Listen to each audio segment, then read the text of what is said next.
Green. I know, and then I think I'm going to have. We're already there. Welcome back to Grid Gym Live, guys. We have Zoe Bedford here. I'm really excited to have her on. Zoe and I met down at a conference in Miami and reconnected through Instagram. This is why social media is so cool and amazing. Because usually, like 15 years ago, Zoe, you know what it was like before social media. You'd meet somebody and you're like, they live far away from you, and you're like, I'll probably never see them ever again. Probably, yeah. And then there you are. Anyway, Zoe, can you kind of introduce yourself a little bit to the Grid Gym crowd? Tell them a little bit about who you are, what you do, where you are now. Yeah, absolutely. So I am in the great state of Colorado. I spend half my time between Vail, the mountains, and Denver, the metropolitan area. So I've been all over. I'm paramilitary, and then I've always had a fitness background. So whatever that represented at various different periods of my life. I got started in the quote-unquote gym. Somebody saw something in me and said, I need to teach you how to lift weights and do it really well. I was 16. Hey, Zoe. And, yep. Do we have bad feedback? Yeah, really bad feedback. Like, I can't hear anything. I don't know if anybody else. When we get silent, it's funny. Yeah, I don't know if it's. Let me try to set this over here, because as soon as I moved it, I think it changed. Okay. Do you still have bad feedback? Yeah. I can actually hear it on your end. What is everyone saying? Really bad feedback. Yeah. Can we hop on? Right. Can we hop on just to Facebook and hop off of Instagram and maybe come back? Yeah, you make the call. What are we going to do? All right, we're going to Facebook and Instagram peeps. We'll be back. Yeah, Instagram peeps, we'll be back. Thank you for being here. All right. Yeah, bye. Oh my God, it just stopped. That was awful. Yeah, that was terrible. I think it was going back and forth. Okay, so let's hop here and anyway, please on this. Reintroduce yourself. Tell everybody who you are. So Zoe Bedford. I currently live in Colorado. I am one, I'm a military brat. Two, was in the military. So I've lived all over. I am blessed that I have that experience in my life, because I think inherently it teaches you how to adapt quickly and how to figure things out. And so you have that innate ability. I was in the military, and then I worked in corporate America for about 8-9 years. I worked with a really large medical device distribution company.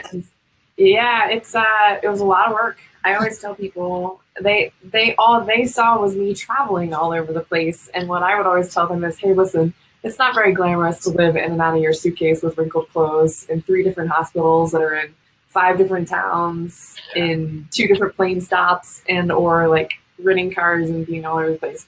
But it taught me how to navigate things really well, how to navigate people's personalities, how to navigate business models, how to navigate people. Honestly, it just reinforced my favorite thing, which is #GSD, which is get stuff, or another word, done.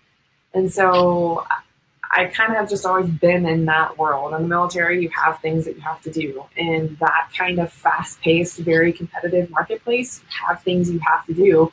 And I was 100% commissioned. So you don't work and get stuff done, or you get contracts closed upon, and groups and surgeons and hospitals doing things, then you don't get paid. So you quickly learn, holy cow, either I'm going to stay in this and be functional so that I can make some money, or I'm going to get out and go find something else that's super stable. And for me, being functional and being more productive is very stable, because I have a real deep embedded desire to push my potential and do things that I have not yet done and break into that. So I think fitness and everything that it represents has always fit that model.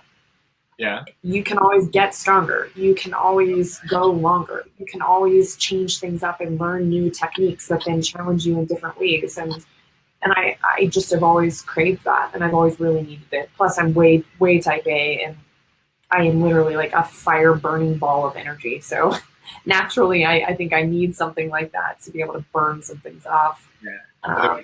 That's super annoying instead of, just regularly annoying, Yes, right. Yeah, super annoying. For myself there, not you. No, I'm on the same page. So you got to go. You got to burn some off. Otherwise, everybody just kind of is like, oh my God, we can't stand you right now.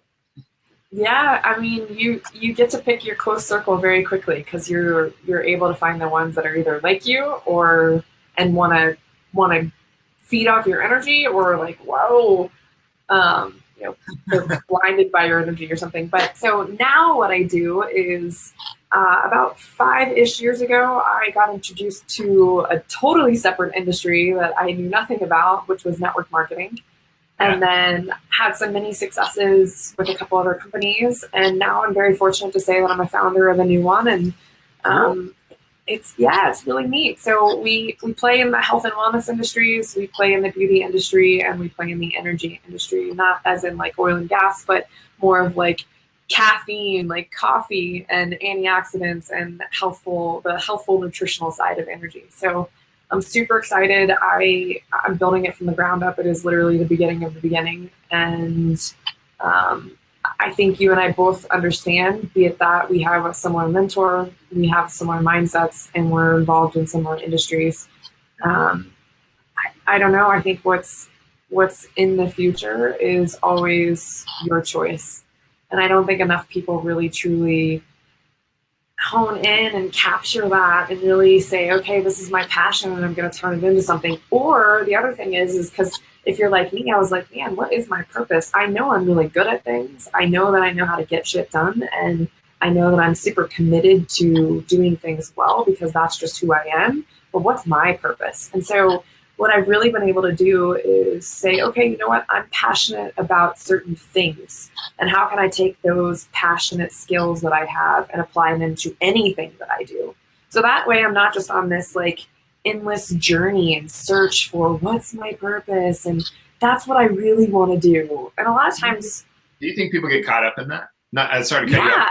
But do you think like people almost get caught up in this like, like the search for the purpose becomes such a magnificent thing that they can't actually get the purpose. It's like the thing that they want always has an obstacle because they put it there almost. Yes, because then it's like, well, on my journey, I couldn't start my business because I didn't have enough money. Or on my journey, I found that I really love, I don't know, working for charities, but then I don't have enough money to pay for my bills. So it's like, okay, well, ask yourself. Or whatever, like they blame something, right? Like if you're going to you got to find something to blame, you know? Right. Well, and it's just like you said, it's these obstacles that are along that way. And I'm not saying that no journey and no path, if you know what your purpose is, and if now you're working your passion because now you've found everything, has no obstacles. Like, come on, let's be realistic. That is just. Otherwise, it wouldn't be great. That would be the point. No. Yeah. So I think, I think a lot of those, what potentially people that are on that journey of looking for their passion or looking for their purpose always say is, well, maybe these are cliche, but that kind of, shoot first and then figure some things out. I've heard you say it before. Hey, you got to get started before you can ever get better. Here's another one. It's really hard to steer a parked car. Yeah. Like it's got to be moving somewhere, like in some direction in order for you to get anywhere. So that's why a lot of people talk about, you know what, you don't have to be perfect. So you don't have to have your purpose yet, because I struggled with that too. Talk about a massive obstacle. I was turning 30. I woke up in an ambulance on the way to a hospital in California, kind of out of my comfort zone. I had just had a grand mal seizure, and I mean, I was literally out for the count. I woke up, I was manhandling the EMT. I had my hand around his neck, and I was super freaked out. They were asking me my birth date. They were asking me my middle name. I'm like, I don't effing know. Like, who are you? Where am I? What's going on? Talk about an obstacle. Talk about a Mack truck. Talk about something to where that was that was the epitome of opposition to me. Like, that was everything that I was not. I am not a dull person. I am not somebody that doesn't know how to recount things. I have always been incredibly independent. I'm very fortunate. My family taught me how to be independent, how to figure things out. If you don't know how to do something, ask somebody, ask questions, look at it. How is it put together? if it's not going back together, figure it out, move some parts around. Like we just had that instilled in us from a very early age. So for me to not be able to recall my middle name, for me to not be able to drive a car for 2 years, it takes you for this whole huge loop, and you're like, oh my gosh, well, all of the skills and abilities that I had relied on in my whole life, do they still apply? And so I too found myself in that place where I was like, man, what's my purpose now? Because I can't drive a car. Not a lot of people know that this had happened to me. I kept it totally under the wraps for like 2 or 3 long years. And I didn't want people to feel sorry for me. And I also didn't want to continue to explain what happened. And I then kind of came out of that hole, and I was like, I can help a lot of people. And a lot of people can relate to me now because I did hit a major struggle, and I did hit something that was very personal that I had no previous history of. It was bam. It was an onset, but it made me figure things out even to the next level. And it made me realize that. Oh, you said that you had to travel around, go to these new places, meet new kids, all this stuff. So you had to adapt, right? Mm-hmm. So what do you big setback, if you want to call it, or obstacle, be put into your life? Well, it sounds like you adapted. Yeah, totally. I mean, you have to. Otherwise, again, it's kind of like that sink or swim mentality, or it's that. For me, I've always been commission-based. I've always been in industries where they've always rewarded you and rewarded you well for performance. So if you couldn't perform, then you didn't get paid. And you either made it, you were forced, your back was against the wall, you were forced to make a decision. Either I'm going to step up, figure this out, just not accept excuses, not tell myself I can't do this, and find a way to do it so that I can get paid and I can break into an entirely different segment. Or I'm going to go find something that's a job. It's 9 to 5. The duties are set. If I do them, I get paid. Right. And I get 2 weeks of vacation. Choice, and like the nice thing about what we do and having the mindset like that is like there is a direct, no other industry can say this, where there is a direct correlation or whatever you want to call it between how much you get paid and how many people you help. Yeah. No other industry can say that. It's not possible. So like it's kind of an amazing thing. So the better you do, the better everybody else does. The better I do, the better everybody else does. People like call me the capitalist scumbag. I'm like, yeah, I'm trying to get people to believe in themselves, to exercise, and to eat better. I'm a real jerk, Totally. Yep. And my better half and I, he's a phenomenal doctor, and he's very much involved in age management and regenerative medicine, and really truly helping people get back to a level that they were prior to an injury that might have put them there. Yeah. And also too, optimizing health. Like think about when you were 20 versus, and this might be for all of our demographics that are watching, but versus when you're 40 and you're like, holy moly, where do these 15 or 20 pounds come from? And the way I used to be able to eat. And that's because the body had so many different levels of hormones and chemicals that were just raging. And then with every decade, we degrade or we decrease in those levels just through natural human progression. That's what happens. Like we get more wise, we get more knowledgeable, we get more experienced, but then it's a direct correlation because so too does the body, and the body's like, yeah, I just don't work as well. And so I think with advancements in science, and then with what we know based off of many years and decades of accumulative science that's shown us that we really truly can optimize the body. So this is how my fitness evolution has taken path over the last 2 decades for me. But I got started in fitness because I'm one of those people where I'm a go-getter naturally. I am self-motivated naturally. I smile a lot. I'm excitable. I'm very sarcastic. And I think I was in a great place where somebody saw something in me and they said, I want to teach her how to lift because I think she can be really good at it. And that was how my happened. How old were you? How old were you? 16? I was 16, yep. And I was a senior in high school, and I got a job at that gym. And it was a local gym in my hometown that I had moved back to from Colorado. And I got a job there with their childcare department. So they needed somebody on like Sundays.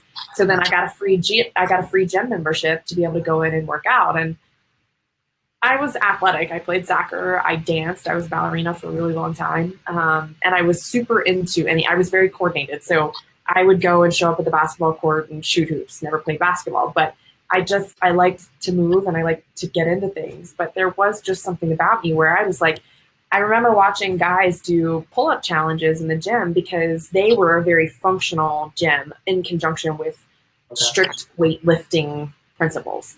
And so they always meshed those together. They trained a ton of professional boxers. So I watched these guys do like 50, 60, 70 pull-ups. And I'm like, I want to do pull-ups. Like I remember thinking that was one of the first challenges that really inspired me was a pull-up. Because think about it. That is an unnatural movement because it's natural because you can do it, it's body weight, but it's unnatural in the sense of it's not like walking. It's not like sitting down in a chair and getting up. I mean, you actually have to have something physical that you can jump up to and then pull yourself up. And it's a challenge because that is all body weight. I mean, you're just dangling there and you're trying to do the first pull up. And the first one that you do is this most amazing feeling where you're like, okay, now I got to do 10. Now I got to do 100. And if given two kinds of applications, I would do pull-ups for the rest of my life and I would do deadlifts for the rest of my life. And I have that gym to thank. So now I'm way more diverse in my lifts and what I do these days. But those are two things that I would never give up because you can turn your last pull-up into like a dead arm hang or into like a 90-degree hang and literally turn it into a kinesthetic kind of workout. You can hang on a pull-up bar and you can literally touch your toes to the bar as many times until your hands fail and then jump back up and do it again. And so it becomes this, okay, I can turn something that's incredibly efficient into like 5 other incredibly efficient things. And the same thing with deadlifts. So, and then my understanding of the body, my education, my continuing education, all of that stuff has really helped me to better understand how to optimize health, truly. Yeah, it's pretty cool that you started out with lifting and with like deadlifting, squats, and pull-ups, and that stuff. And you just start out like wearing the leotard and going through like fitness aerobics. Like you're not old enough to be that person, but do you get what I mean? There's plenty of women that thought that was like the only way for females to exercise was to do the Jamie Lee Curtis, which is really fine, whatever you're into. But it's pretty cool that you're 16 years old and it's just like at a time when it wasn't really, not a lot of girls were lifting, and you just went ahead and did it. No, I mean, gosh, that was probably like 1999 or 2000 or whatever. And CrossFit as we know it didn't exist yet. Cross training had been around for a long time, and cross functional training was and this is what a lot of people don't realize, was very well known within certain kinds of athletic training facilities. Like within boxing, they were cross training all the time.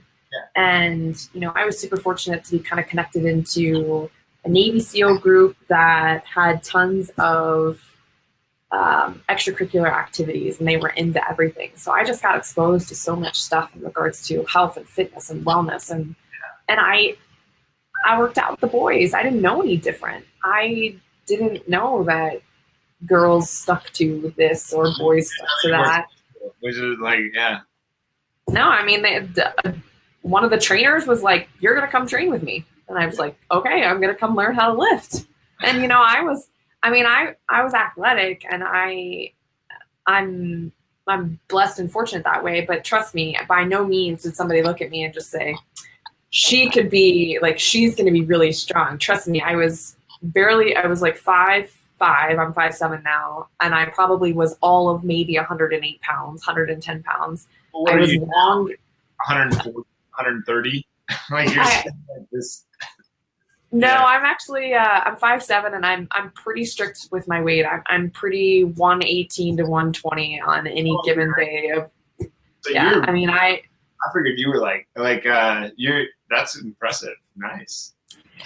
Well, there's a little story too. So like you say, okay, we all have obstacles. Our journey in life always evolves, as it should be. So Actually, let's hold thought 1 second, super quick. Yeah. I do not want this to die. So you guys are going to go on a journey with me. I'm going to plug this in. Wow, your favorite waterfall thing? Yeah, I love the filter. It makes me look really good. So, but evolution is really important in life, period. Like, you don't want to be what you, like, for instance, let's just say anybody that's graduated college, or let's say graduated high school. If all that you ever practiced every single day until the day that you died was what you learned up until high school, you'd be out of touch pretty quick. Well, yeah. I mean, there's plenty of people that do that too. So, and part of that is because, I mean, look at how fast our world is changing. You opened up with social media when how we got reconnected. First, how we initially got connected, and then how we got reconnected, and then how we're going to be able to stay in touch and then be able to help each other. You're in Iowa City and I'm in Vail. I mean, a decade ago, this was not the way that it looked. So I just have always wanted to evolve. I've always wanted to get better. So in my evolution of fitness, I'd say about 8 years ago, I was racing to be very competitive on the triathlon circuit. And I was in the gym all the time, and I was 143 pounds. So I was nothing but like sheer massive legs. And oh my gosh, I mean, I could out squat and outlift a lot of guys. So I was waiting to get into the athletic story. I want to hear all about this. Yeah. So let's turn on some lights. Let's make this a little bit brighter in here. But so part of the story really, I think I go back to the day in the gym when somebody believed in me and thought that I could do something and that I could really grow and become a better athlete, or grow and just become better, period. So that's kind of where that resonated. And then I got really serious. I was naturally probably a very good runner from the beginning. I ran track in high school, and I was a mid-distance runner. And then, I don't know, there's just something about going out and running 3 or 4 or 5 miles and smoking a bunch of people. Yeah. And awesome. I was never off the start line super fast. I was a picker offer while I raced. Yeah. So this is something in my mindset. Like, I need challenges and I need obstacles along my journey, because I have to be behind that to be able to pick them off and then get ahead. Yeah. And then I have endurance, so I know, just in my mind, I know that I can. I typically always think I will always be in this race. If they quit, I'm gonna win because I don't quit. And so that was kind of my philosophy. So I remember my dad came to a couple of my first initial races, and they were sprint tries, and he was like, I actually think there's something about this sport that really challenges you and you're a good fit for. Because I would win these races. I was winning my age group. I was doing all this stuff. So then I got back into the gym and I started lifting to get stronger, because I was more new to the sport of cycling, so of road biking, not running and not swimming. And so I was like, ooh, I probably should get a little stronger. I should probably get stronger legs. I should probably be able to do this. So I did. I was super focused, and I was a little bit of a beast. I mean, I kind of walked around, and I definitely had that stature. So we talked about evolution, we talked about journey, and that was kind of my driving. Now, mind you, I want everybody to hear this. I was doing all of this while working like 14, 15, 16-hour days in the operating room with the company that I was with in corporate America. So this is a very sort of way. No, it's good. This is something you and I talked about, because for me, fitness was never something additional that I had to do. Oh God, I have to go to the gym. It was almost the exact opposite for me. It was a part of a lifestyle that I was beginning to create that was the structure. Yeah. If I didn't take care of my health, ultimately that's what it was about. Not just the races, not just looking a certain way, but ultimately I knew this is really good for you. I was a biology major in college, and so you learn about systems and you learn about energy, you learn about what happens to your body. And I was an anatomy TA for 2 years, so it was always very intriguing to me. I understood the fundamental premise of taking care of your body from a healthful perspective. But then challenging your body and using it as the God gift that it is to be this machine and then do something with that was just another layer. And so for me, That's awesome. yeah, I built them up. And I'm not naturally a big girl. I mean, if I didn't lift or if I didn't eat or abide by those principles, I mean, honestly, I would probably be 5'7" and 105 pounds. Yeah. That's just my genetic build, I think. And so, I mean, my mom, she's 71, she's 114 pounds, and she's probably shrunk at this point now, but was 5'7", 5'8" too. So, you know, so I'm fortunate in that regard, but I had to lift with purpose. Yeah. I had to have a plan so that I could build muscle. And my better half and I laugh about this all the time. I also had to eat. Yeah. Like it was my job. And they don't eat with a purpose. They don't acknowledge the intent. Like, what are you walking in here for, first of all, and then let's get a plan together. And like when you sit down to eat, what are you eating this for? Are you eating this for your body? Are you eating it for the enjoyment? Are you doing it for both? Like, what is the intent here? Yeah. I think that's a great point too, because this is something I notice a lot with, because women gravitate toward me and ask, how do you work the way you work and look the way you look? And I tell them it's purposeful. And I also, like you just said, eating with an intent. I don't eat just to eat. Like for me, it's not, it serves a purpose. When I'm hungry or at a certain period before or after lifting or working out, there's times when you should be fueling your body because it needs it.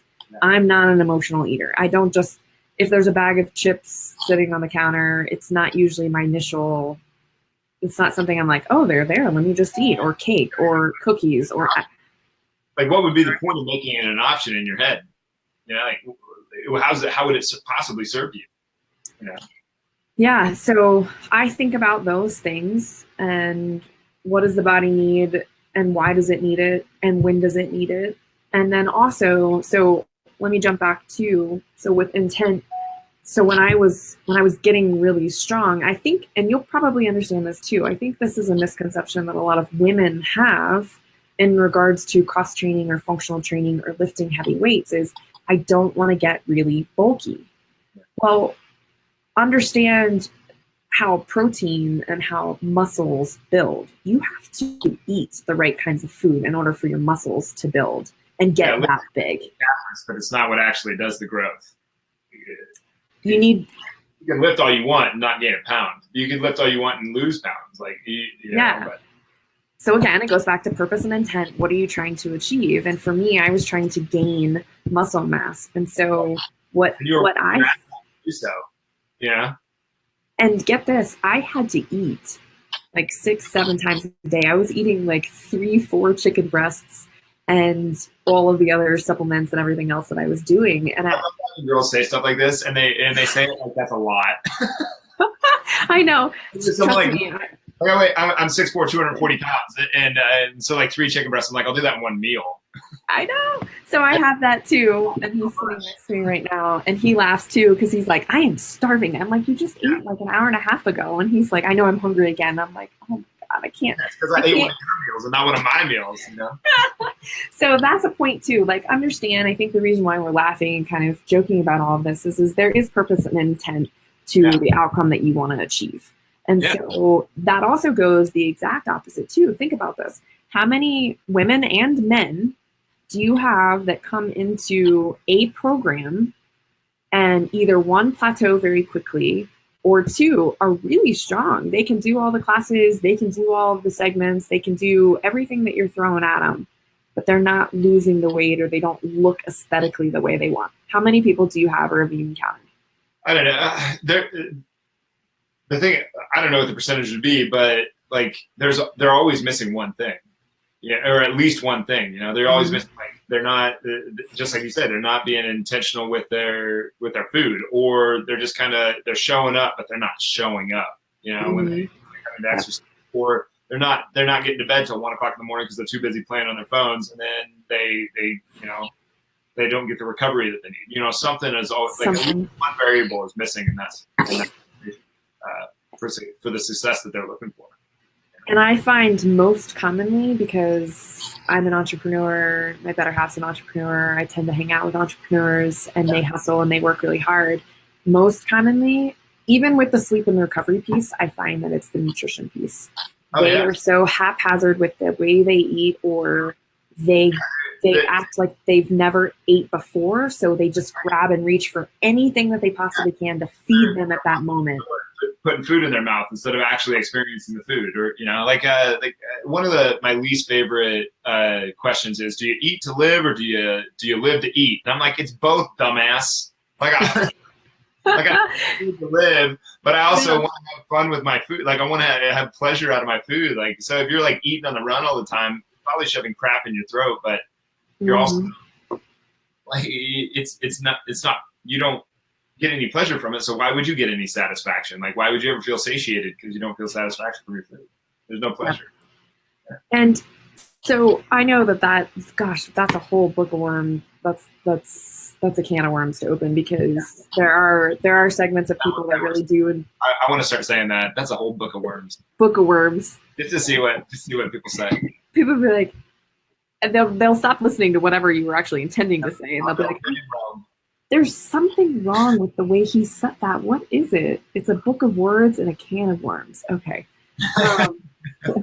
So, but for me, just to do a quick reverse. So when I went through that massive health obstacle that I had with seizures, and then couldn't drive for 2 years, found the brain tumor, went through the whole diagnostic process of, okay, we found it. What do we do with it? What's it going to do to her? What are our next steps? Okay, most importantly, we have to get the seizures controlled. So I got put onto a very large dose of a anti-seizure medication, which is a neurological medication, which most people don't know this about me, but I battle fatigue immensely from about 11 in the morning-ish to about 2 or 3 in the afternoon. It is all I have in me to fight. I could crawl up on the floor. Shoot, I don't even need to crawl up. I don't need a blanket or a pillow. I could just lay there and pass out. So I got to get through that. And that's mentally draining in itself. So, I only share that with people because you can get through anything that you need to. You just have to decide, do you really want to? Do you need to get through it? And just put yourself in a good place with good people and support. And, that might be your better half. That might be a group of friends. It might be a new networking service that you're going to just have to figure out and find with that mindset people. But so what happened to me on that fitness journey was the year prior to having those seizures, I remember I had torn my ACL again. I stopped racing. I sold my bike. I didn't stop running and I didn't stop swimming. I just stopped competitively racing. Yeah. And I went through all my rehab. I got full range of motion back with my knee. I wasn't feeling any pain. I was feeling good. So I was like, okay, I'm a really good runner. I'll just stick to short, like 2 to 4 mile, more like sprint kind of runs. And then it was great. Kept me in super good shape. And I remember this day like it was just yesterday. I lost my appetite. So you talk about various different kinds of people that have needs for food. They want to enjoy it. They're foodies. They love it. I became I only need to eat certain kinds of food to fuel my body, and that's it. I have no texture, taste, desire, anything. And I remember within that year, I went from being 142 pounds to 117 pounds. And my lifting style changed. My fitness focus changed. I remember I couldn't drive a car because at this point I started having seizures, and then I had to adapt and I had to adjust. And then I immediately did some research once the seizures started. I looked into and I talked vehemently to many doctors. What can I do outside of the medication, outside of surgery? What can I personally do? And the only thing, through Johns Hopkins, who has one of the highest rated pediatric epileptic programs, there's a bunch of data that had come out of there that said if you are on a ketogenic diet, it can decrease the rate or frequency of your seizures. So I was like, I'm done. I'll stick to the ketogenic diet. The keto diet. The keto diet originated that way. Yeah. Yeah. Yep. And so if you look into any of the research over the last 4 or 5 decades, they really just look down into how does sugar affect the body versus how does fat affect the body. And it made me shift my whole mindset. And I mean, shoot, my cholesterol is not high. I obviously do your research and look into what the diet is. And it's hard because a lot of people love food and they crave it in a way where I don't crave it that way anymore. For me, really, truly, it is a way to fuel my body. Yeah. And so I started doing that, and it's enabled me to travel and stay in the shape that I'm in. Two, it's something that I'm committed to. One, primarily as a lifestyle. Yeah. So I have eradicated, and I try to teach people if I'm helping them, it is no longer a diet. A diet ensues that you're going to start something and then stop something. Right. So when you're on your diet, you're looking for the end. Yeah. You're looking for the completion date. You're looking for your certification. You're looking for way that got you where you didn't want to be in the first place. Yeah. Yep.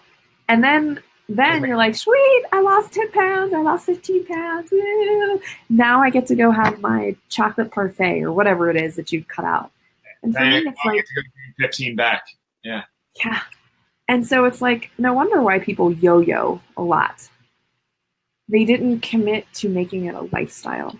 Yeah. So if you're in that position where you really truly are 20, 30, 40 pounds overweight, that has now become a part of your lifestyle as well. Those are daily habits and choices that you're making. So you need to evaluate where your mindset is, and you need to evaluate those daily habits and choices. Yeah. And then kind of reverse engineer it so that you can get back to a healthier place where it's not a diet, it's a lifestyle. So that's me in a nutshell. That's start to finish. I like that a lot. That's what we preach at Grit Gym all the time. It's like it just, you can't put an end date on this thing because it's going to be with you until the day that your metabolic processes stop, and that's going to be the day you die. Yeah? That's 6 feet under. Yep. Yeah, you could argue that your metabolism is going to last a lot longer than when you die because of all the stuff that happens afterwards. So, absolutely. So, well, for you and I chatted a little bit, and we always talk. So this is, I think, a great segue too. Is you talk about passion, you talk about purpose. What was your journey with your passion and purpose to get where you are now? I started out completely selfish, 100% selfish. Just like the only thing I wanted to be was a big, strong guy that nobody could hurt anymore. And I was a little kid, and I saw, Jean-Claude Van Damme, Arnold Schwarzenegger, like all these guys on TV. And I was around. One of my best friends came from a wrestling family, and all of his older cousins were these big, strong guys, and just looked like nobody could touch them. And no one would mess with them. They had tons of friends. All the girls liked them. I was like, I want to do that. I want to do what those guys are doing. So I started wrestling, and then I started lifting along with it, basically harassing the weight set in my grandma's basement. And then she actually gave me my first strength conditioning book.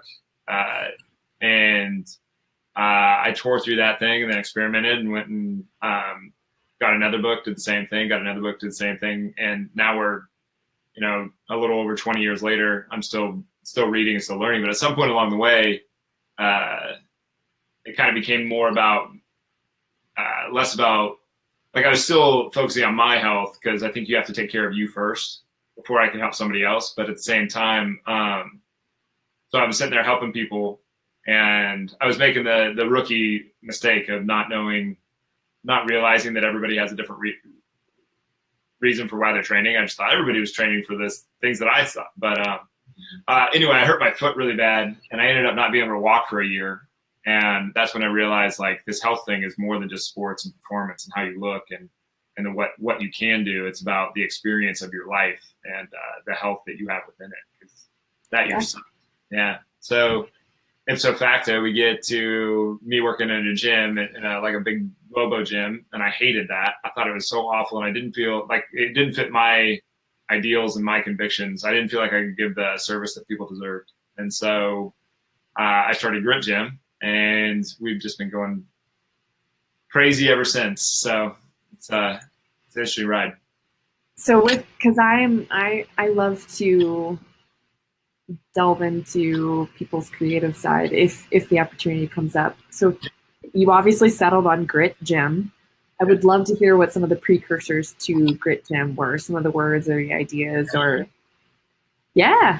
name Grit Gym. Well, there was another business thing that I tried before that called High Impact Training, which I thought was hilarious, or I think it's hilarious now, looking back. But the if you've ever seen the movie True Grit, and if you knew my mom, I think you'd even understand even more. But there's like I don't know how to explain it. When I was a little kid, I was diagnosed with a bunch of learning disabilities, and they told me I couldn't read. I was going to have a rough life. You're never going to amount to anything. Blah blah blah. You can't do this. You can't do that. You can't do this. And it's one of like my most vivid memories. I just remember that it was like silent the whole way home after that visit at the doctor, where they just unloaded all this garbage on me and my mom and my dad. My dad really didn't have much to say, but he doesn't have much to say. And she was so distraught, and she got home, and her and I are like the same person in a lot of ways, but she never let me be, she turned to me and she said, she goes, "You are going to have to work 10 times as hard as ever." And she was like, almost like she was pissed. She didn't know how to like express. She was like, "You're going to have to work 10 times as hard as everybody else." And I remember looking over at her, and I don't remember if I said it out loud or not, but like it was like, I've never said anything with more conviction. I remember thinking, I'm going to do that, and I'm also going to learn 10 times as much as everybody else. And it was kind of like a fuck you to the world, but at the same time, like I'm just going to do whatever it takes. And so it was kind of interesting. There was other like stories along the way that kind of built up into where, obviously, but that was kind of the catalyst of like being that super, super hard worker. But she's a super hard worker too, like extremely resilient person. Is just going to just keep going and going and going and going and going. Even if it means like she's just knocking her head against the wall, which I do a lot. Smart, you just work hard. So, but it's something to figure it out along the way, right? Right. I think that's the magic. Everybody talks about balance. They talk about balance in their relationships. They talk about balance in their family. We talk about balance in all this. And I tell people all the time, I'm like, okay, think about it. Like from a mathematical analysis, is it always 50-50? Because that's balance, right? You got five weights that weigh the same here, and you got 5 weights that weigh the same here, and the balance is even. Well, what if compromise? Like I don't want to compromise. Like I want to go all in over there and then all in over here. But I cut you off. Sorry. No, but to me, that's imbalance essentially, because what if something over here really truly needed more focus and more time and more energy in order to make it so that it could catapult you or your family or your goals or your beliefs into the next level? And so maybe that needs 90-10, and that's what balance is. So I think balance, and I think peace, and I think all that stuff is very irrelevant. I think it's really just for that particular person and that circumstance. What does like it gets so misconstrued. It's like, oh, I'm supposed to go this way, then this way, and then that's all the further I'm supposed to go. Like that's balance. And I'm like, no, balance is I'm going to go 100% that way into work, and then I'm going to go 100% into my relationship, and then I'm going to go 100% into whatever my other task is. I'm not going halfway. I'm going to get very clear on what the intent is going into this. Am I just here for the experience, or am I here to produce a result? And yes. And I'm going to go all in on that thing. I'm not thinking about Rachel when I'm at work, and I'm not thinking about work when I'm with Rachel, even though it happens. Yeah. Well, and that's the thing too, is it's not black and white either. Balance is not black and white. I think once you get into that black and white path, it's all of a sudden like you feel guilt here because now it's become so black and white. And so I just try to, I'm very fortunate now that in my relationship, we both understand that exact tune and what it takes. And we always reference to each other. We just always say we're checking in with each other, and we acknowledge clear understanding, right? Yep. We provide communication and ask questions and make it so that it becomes routine for us, to where if I can do something better, I ask, what do you need from me? Is there something that I can do differently or better? And he asks the same thing, because we all get in our own minds, and you get so like laser focused that sometimes you don't forget the other entities that are in your life, but when you want it, when you want it so bad, you're like, I know they understand because they love me, and I want it so bad, and everything's going to be so great once I achieve that. But in that moment, you're so focused and you're so committed. And what we respect very much with each other is that I will never, I will never, ever take him away from his dreams and achieving his dreams. I will support him however I best can, and I ask questions so that I can better understand the process that he's going through to achieve those dreams. Not saying, why are you working so hard? You're killing yourself to do that. You know what? If that's what his purpose and his passion is, then it is my obligation to him and our relationship to make sure that I understand the process so that I can better support it. Yeah, that sounds very familiar. Like one of the things I used to get in like past relationships were just like, why are you working so hard? Why do you want to study? Like, it doesn't matter, blah, blah, blah. Why weren't you home an hour ago? I have never, ever once heard that from Rach. Not once. Yeah. Well, like, that's awesome, because it takes an understanding of self and a matched pair. And I actually was, I did something with Grant Cardone with one of the television pieces he was running on GCTV, and it was very specific about achieving dreams and goals, but doing it within your relationship and your entrepreneurial adventure, and truly just any adventure. So one of it, one roof anyway, you might as well go for it. You know, well, it's easy. Yeah, I mean, I think it's easier for two entrepreneurs to kind of have that mindset and that understanding, because they both know it takes grit, it takes grind, it takes consistency, it takes failures, it takes obstacles to figure out what the solutions to success are. Yeah, just sheer guts, just the willingness just to have the courage to push forward. Yeah. But what if your partner isn't an entrepreneur? What if your partner is a teacher or a lawyer or a doctor or some other kind of member of the labor force, and they don't either they just weren't trained to think that way, they're not expected to think that way, they don't think that way, they love what they do, they're a teacher, they make $45,000 a year, they get the summers off, they go into school, they come home, they have their set, they know what their grind is. Their grind is very different. And so sometimes they're like that. Frustrated. They're like, why are you doing that to yourself and to this family? And so my advice was, instead of doing that, because that would be like me turning around to you and saying, why aren't you pushing yourself more? Why aren't you going to the next level? Why aren't you doing this? So instead of beating each other up about why you are or aren't doing something, what I was trying to instill and trying to help people ask was, teach me your process so that I understand what you're going through, so that I can be a better support to you. And then I will teach you where my mind is and where my head is, and then we can support each other. And I think once you get to that place of support, you never know that, we won't even call him a teacher anymore. We'll just call him a laborist that was taught a skill and then does that skill over and over and over again and collects a paycheck.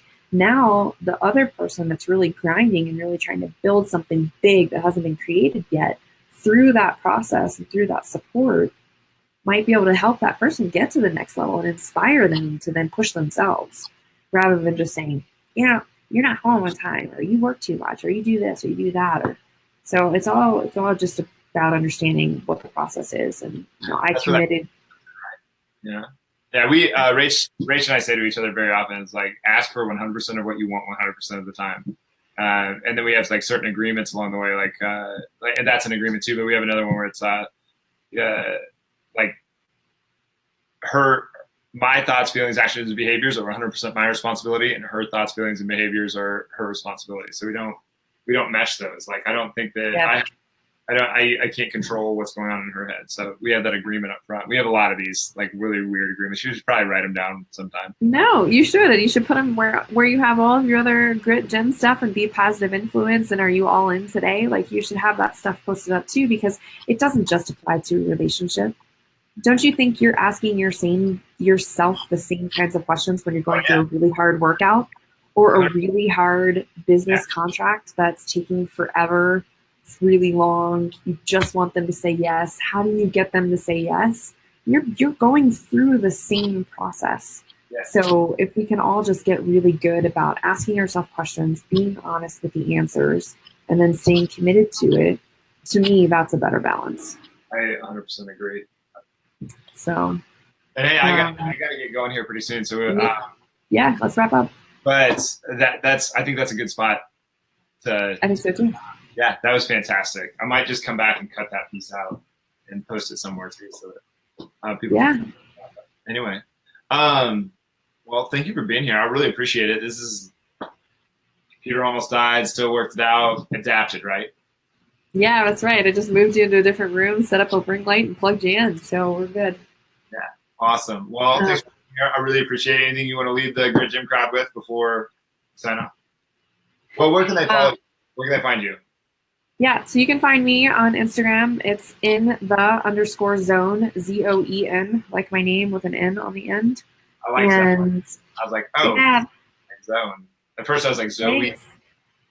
No, it's in the zone. So you can follow me there. I do a ton of motivational stuff. You can also find out what I'm doing in regards to business at zoe.livingboundless.com. That's our new network marketing company. We're really here to help inspire and really truly take care of people in lots of different ways, both through the health and wellness side, but then also through the financial side as well. And I'm pretty much on all other social media feeds. So Zoe Bedford, BEDFORD, and reach out if you have questions. I'm happy to help them and answer them and help you guys in any way. That's fantastic. Well, thank you for being here, Zoe. I appreciate it. Absolutely, and thanks for hosting. Let's do this again. Let's talk about some, maybe we'll get into some other like nitty gritty things that give some very purposeful direction for people. So we're gonna have to do in about 3 weeks. We're gonna be in the same vicinity at the same conference. So we'll have to do it there too. Yeah, absolutely. So hey, to all of your followers, just stick with it. Write your goals down, go after it, and be like, I'm sure Adam's talked to you many times as far as conviction. Don't make excuses. And you only have one life to live, and it can very quickly be taken away from you. And you never know when that time is. Serious. So, all right, guys. All right. Have a good one.